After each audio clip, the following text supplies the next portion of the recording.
નમસ્તે વિદ્યાર્થી મિત્રો. પ્રકરણ 1 યુક્લિડની ભાગવિધિ અને વાસ્તવિક સંખ્યાઓ. આ પ્રકરણ 4 ગુણનું માર્ગ ભારણ ધરાવે છે.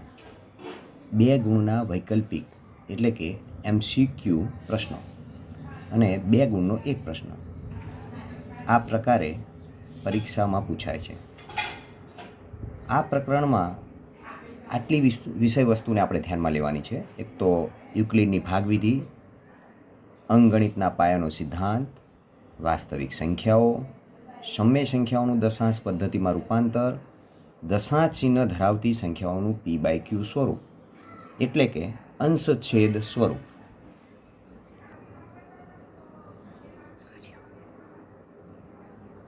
પ્રથમ વિષય વસ્તુ લસા ગુસા.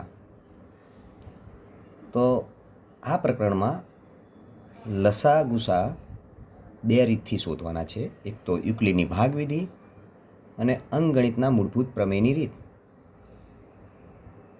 બંને રીત સમજતા પહેલાં લસા એટલે શું અને ગુસા એટલે શું એ ખાસ સમજવું જરૂરી છે. લસા એટલે લઘુત્તમ સામાન્ય અવયવી. તો લસા સમજતા પહેલાં અવયવી એટલે શું એ ખાસ સમજવું જરૂરી છે. તો અવયવી એટલે 10 વડે જે સંખ્યાને નિશેષ ભાગી શકાય તેવી સંખ્યાઓને 10ના અવયવી કહેવાય. અહીં 10ને 10 વડે, 20ને પણ 10 વડે, 30ને પણ 10 વડે અને 40ને પણ 10 વડે આ પ્રકારે અનંત સંખ્યાઓ જે છે 50, 60 અપ ટુ અનંત એ બધાને 10 વડે ભાગી શકાય. તો આવી સંખ્યાઓને 10ના અવયવી કહેવાય. તો કોઈ પણ સંખ્યાના અવયવી અનંત મળી શકે. એ જ પ્રકારે 5ના અવયવી 5, 10, 15, 20 અપ ટુ અનંત. એ જ પ્રકારે 3ના અવયવી 3 × 3, 3 × 2 = 6, 3 × 3 = 9, 3 × 4 = 12 અપ ટુ અનંત. ટૂંકમાં કોઈ પણ સંખ્યાના અવયવી એના જેટલા કે એનાથી મોટા આવે. ચાલો હવે આપણે એક ઉદાહરણ દ્વારા લસાને સમજીએ. દાખલા તરીકે 6 અને 10નો લસા આપણે શોધવો છે. તો પહેલાં 6ના અવયવી લખવા પડશે અને એ જ પ્રકારે 10ના પણ અવયવી લખવા પડશે.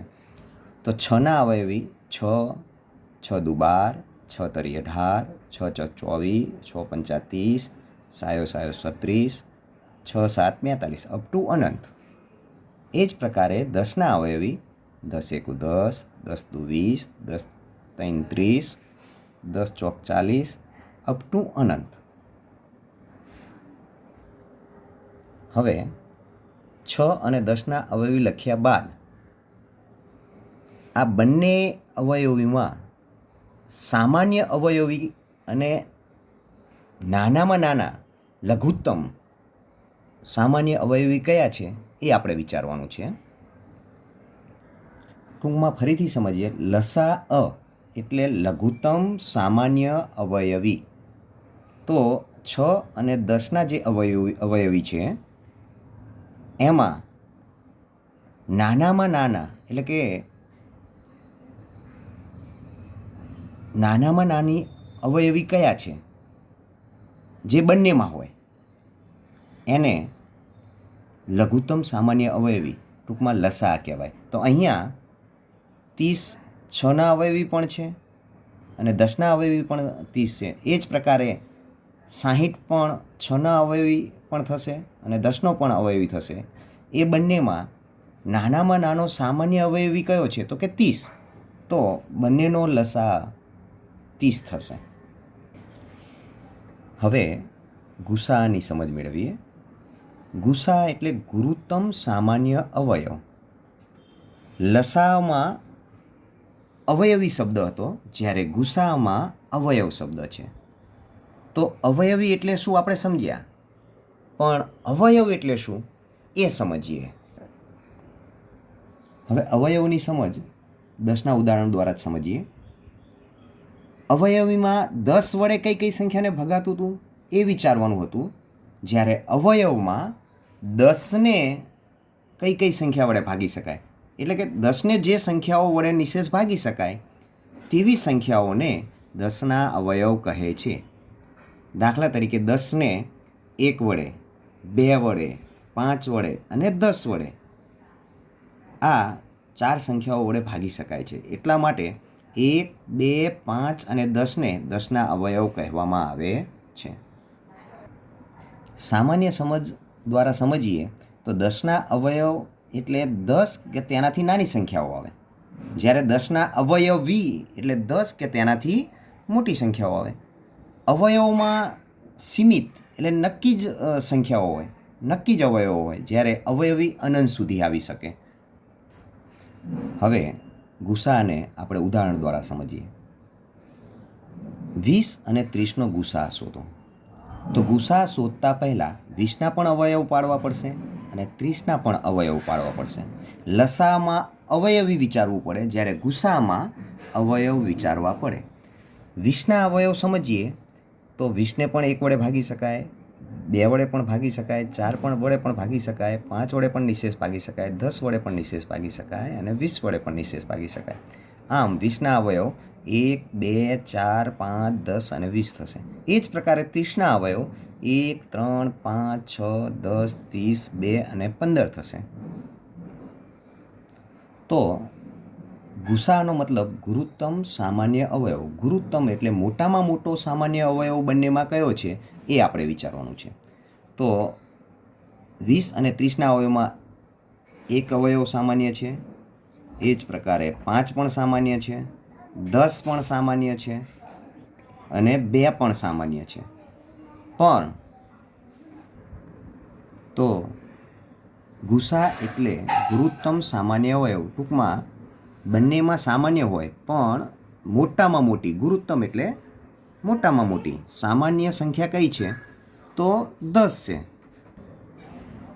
તો 20 અને 30નો ગુરુત્તમ સામાન્ય અવયવ અહીં 10 થાય છે, માટે ગુસાઅ 10 થશે. આપણા આ પ્રકરણમાં ગુસાઅ અને લસાઅ શોધવા માટેની 2 રીતો છે, યુક્લિડની ભાગ પ્રવિધિ અને અંકગણિતનું મૂળભૂત પ્રમેયની રીત. તો સૌપ્રથમ આપણે યુક્લિડની ભાગ વિધિથી લસાઅ અને ગુસાઅ શોધીશું. યુક્લિડની ભાગ વિધિથી લસાઅ ગુસાઅ સમજવા માટે પહેલાં ભાજ્ય એટલે શું, ભાજક એટલે શું, ભાગફળ એટલે શું અને શેષ એટલે શું એ સમજવું ખાસ જરૂરી છે. તો એના માટે એક આપણે ભાગાકાર કરવો પડશે. અહીં 45ને 10 વડે ભાગ્યા છે, તો 45 એ ભાજ્ય થશે. 45 શું થશે? ભાજ્ય. જેના વડે ભાગવાનું છે એ ભાજક થશે. જે જવાબ મળશે એને ભાગફળ કહીશું અને અંતે જે વધે એને શેષ કહેવાય. ફરીથી સમજીએ તો જે સંખ્યાને ભાગવાની છે, એટલે કે અહીં 45ને આપણે ભાગવાના છે તો 45 ભાજ્ય થશે. જેના વડે ભાગવાનું છે એટલે કે 10 વડે અહીં ભાગવાનું છે, 10 એ ભાજક થશે. જવાબ 4 મળ્યો તો 4 ભાગફળ થશે અને અંતે વધેલ શેષ 5 છે, માટે 5ને શેષ કહીશું. તો યુક્લિડે આપણને એવી વાત જણાવી કે ભાજ્ય બરાબર ભાજક ગુણ્યા ભાગફળ વત્તા શેષ. અહીં સમજીએ તો ભાજ્ય 45 છે, ભાજક 10 છે, ભાગફળ 4 છે અને શેષ 5 છે. તો અહીં ભાજક અને ભાગફળનો ગુણાકાર કરીએ એટલે 10 ચોક 40, એમાં શેષ ઉમેરીએ એટલે વત્તા 5, 40 વત્તા 5 બરાબર 45 થાય. ટૂંકમાં ભાજ્ય બરાબર ભાજક ગુણ્યા ભાગફળ વત્તા શેષ થાય, આવું યુક્લિડે જણાવ્યું. પરંતુ ગણિતની પરિભાષામાં અમુક સંકેતો છે. ભાજ્યને a વડે, ભાજકને b વડે, ભાગફળને q વડે અને શેષને r વડે દર્શાવવામાં આવે છે. એટલે કે ભાજ્ય બરાબર a, ભાજક બરાબર b, ભાગફળ બરાબર ક્યુ અને શેષ બરાબર આર મૂકીએ તો આ પ્રકારે આપણને ગાણિતિક સ્વરૂપ મળશે. તો કે એ બરાબર બી ગુણ્યા ક્યુ વત્તા આર. ટૂંકમાં આપણે થોડીક ઊંડી સમજ મેળવીએ તો ટૂંકમાં સમજીએ તો શેષ એ ક્યારે ભાજક કરતાં મોટી ન હોઈ શકે, ભાજક કરતાં નાની અને 0 જેટલી અને 0 કરતાં મોટી જ હોય. સમજીએ અહીંયા, જો કદાચ શેષ ભાજક કરતાં મોટી હોય, ટૂંકમાં 51 હોય કે 52 હોય, તો 10 વડે પાછો ભાગ ચાલે. એટલે કે શેષ હંમેશા ભાજક કરતાં નાની જ હોય. ક્યારેક 0 પણ આવી શકે, પણ ભાજક કરતાં કેવી હોય? નાની હોય, અને 0 કરતાં મોટી કે 0 જેટલી જ હોય. આવું યુક્લિડે કીધું. એટલે કે શેષને આપણે આર વડે દર્શાવીએ અને ભાજકને બી વડે દર્શાવીએ તો ગાણિતિક સ્વરૂપ 0 <= આર બી આ પ્રકારે થાય. ટૂંકમાં શેષ હંમેશા 0 કે તેથી વધુ પરંતુ ભાજક કરતાં નાની જ હોય. હવે આપણે 20 અને 30નો ગુસા યુક્લિડની ભાગ પ્રવિધિથી ઉદાહરણ દ્વારા સમજીએ. તો યુક્લિડની ભાગ વિધિથી દાખલો ગણવા માટે આપણે યુક્લિડે જે સમજ આપી એ પ્રકારે આ દાખલામાં જવું પડશે. યુક્લિડે શું સમજ આપી? તો યુક્લિડે કીધું કે ભાજ્ય બરાબર ભાજક ગુણ્યા ભાગફળ વત્તા શેષ. એ સ્વરૂપ આપણે ગોઠવતું જવાનું. જ્યાં સુધી શેષ શૂન્ય ન આવે ત્યાં સુધી આપણે એને ગોઠવવાની છે. દાખલા તરીકે સમજીએ અહીંયા, તો 20 અને 30નો મારે ગુસા શોધવો છે. તો અહીં 20 અને 30માં કઈ મોટી સંખ્યા? તો કે 30 છે એ 20 કરતાં મોટી છે. તેથી ભાજ્ય તરીકે 30 લેવાની અને ભાજક તરીકે શું લેવાનું? 20. તો ભાજ્ય તરીકે મેં 30 લીધી અને ભાજક તરીકે 20 લીધી. તો 30ને હું 20 વડે ભાગું તો 20 એકુ 20. તો શેષ 10 વધશે, ભાગફળ મને 1 મળશે. તો અહીંયા 30 બરાબર 20 એટલે કે ભાજક ગુણ્યા ભાગફળ એટલે 20 ગુણ્યા 1 વત્તા શેષ આ પ્રકારે સ્વરૂપ થાય. 20 એકુ 20 વત્તા 10 એટલે 30. હવે પછીના સ્ટેપમાં જે ભાજક જે છે એ ભાજ્ય બનશે અને શેષ છે એ ભાજક બનશે. તો 20ને જો 10 વડે ભાગીશું તો 10 દૂને 20, તો શેષ શૂન્ય વધશે. તો અહીં ભાજ્ય 20 બરાબર ભાજક 10 ગુણ્યા ભાગફળ 2 વત્તા શેષ 0 એટલે 10 દુ 20 વત્તા 0 20 બરાબર થઈ જાય. તો મિત્રો, એક બાબત ખાસ સમજવી, અહીં યુક્લિડની ભાગ વિધિ પ્રકારે પદોને ગોઠવવાના છે. ટૂંકમાં ભાજ્ય બરાબર ભાજક ગુણ્યા ભાગફળ વત્તા શેષ આ પ્રકારે આપણે ગોઠવવાના છે. તો એના માટે ભાગાકાર કરવો જરૂરી છે.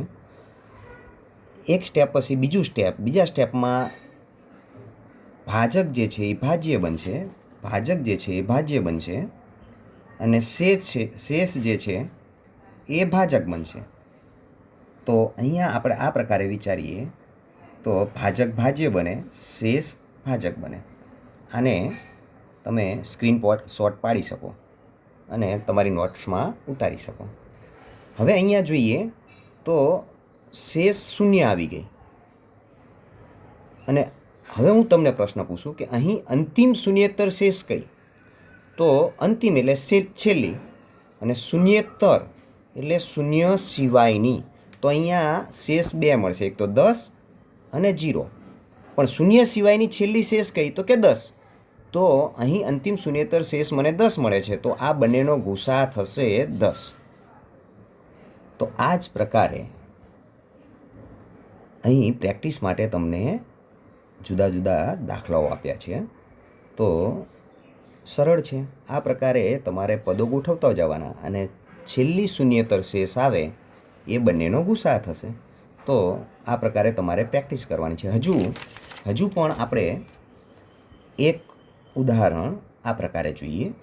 સમજો 24,871 અને 3,466 આ બંનેનો મારે ગુસા શોધવો છે. તો એ બંનેમાં મોટી સંખ્યા કઈ? તો કે 24,871. તો એ ભાજ્ય તરીકે લેવાની, જ્યારે 3,466 એ નાની છે, માટે એને ભાજક તરીકે લેવાની. તો 24,871ને હું 3,466 વડે ભાગું તો 7 વડે ભાગ ચાલશે. તો 3,466 ગુણ્યા 7 એટલે 24,262. તો આમાંથી આ બાદ કરીએ તો 609 આપણને શેષ વધશે. આને હું યુક્લિડની ભાગવિધિ પ્રમાણે ગોઠવું તો ભાજ્ય બરાબર ભાજક ગુણ્યા ભાગફળ વત્તા શેષ. 3,466 ગુણ્યા 7 વત્તા 609 કરું તો 24,871 મળી જશે. પછીના સ્ટેપમાં જે ભાજક જે છે એ ભાજ્ય બનશે, શેષ જે છે એ ભાજક બનશે. અને આપણે 3,466ને એ જ પ્રકારે 609 વડે હું ભાગું તો 5 વડે ભાગ ચાલશે અને શેષ મને મળશે 421. તો અહીંયા ભાજ્ય બરાબર ભાજક ગુણ્યા ભાગફળ વત્તા શેષ. એના પછીના સ્ટેપમાં જ વિચારીએ તો ભાજ્ય જે હતું ભાજક જે હતું 609 એ ભાજ્ય બનશે અને 421 જે શેષ હતી એ ભાજક બનશે. તો 609ને મારે 421 વડે ભાગવા પડશે. તો અહીંયા જુઓ 609ને 421 વડે ભાગું તો 1 વડે ભાગ ચાલશે અને 188 શેષ મળશે. તો પાછું એને યુક્લિડની ભાગવિધિ પ્રમાણે હું ગોઠવું તો ભાજ્ય બરાબર ભાજક ગુણ્યા ભાગફળ વત્તા શેષ.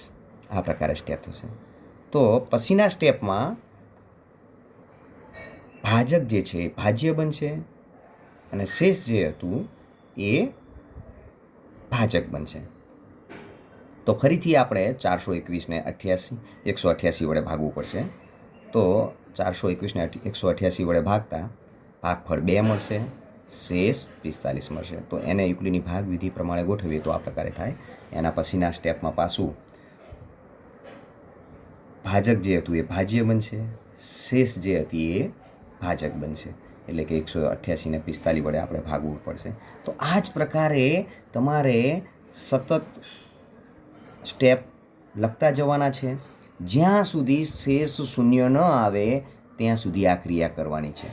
તો અહીં 609, 421, 188, 45, 8, 5, 3, 2, 1 અને 0 આ બધી શેષ છે. પણ છેલ્લી શૂન્યેતર એટલે શૂન્ય સિવાયની શેષ અહીં 1 છે. માટે આ બંનેનો ગુસા 24,871 અને 3,466નો ગુસા 1 થાય. તો આ પ્રકારે આપણે યુક્લિડની ભાગવિધિથી ગુસા શોધી શકીએ. તો દીકરાઓ મારા, આવતીકાલે આપણે લસા સમજીશું. આજે તમે યુક્લિડની ભાગવિધિથી ગુસા સમજ્યા, પણ એ ક્યારે તમને આવડશે? જ્યારે તમે સતત આ દાખલાઓનું પુનરાવર્તન કરશો, પ્રેક્ટિસ કરશો, તો જ આ દાખલાઓ આવડશે. તો એના માટે મેં તમને પ્રેક્ટિસ માટેના દાખલા પણ આપેલ છે. તો તમે એ પ્રેક્ટિસ માટેના જે દાખલા છે એનો સ્ક્રીનશોટ પાડી તમારી સામે રાખી એને તમે ગણશો. આ ગૃહ કાર્ય તમે કર્યું કે નહીં એની મને ખબર ક્યારે પડશે? તો ત્યારે જ ખબર પડશે કે તમે કરેલ ગૃહ કાર્યને ફોટા દ્વારા અથવા તો ફોટો પાડીને મને વોટ્સઅપમાં મારા પર્સનલ વોટ્સઅપમાં તમે રિવાઇઝ મોકલશો તો મને ખ્યાલ આવી જશે કે તમે ગૃહ કાર્ય કરેલ છે. તો દરેક વિદ્યાર્થી મિત્રો આ પ્રકારે પ્રેક્ટિસના દાખલા ગણવાના છે અને મને પાછા મોકલવાના છે. નમસ્તે.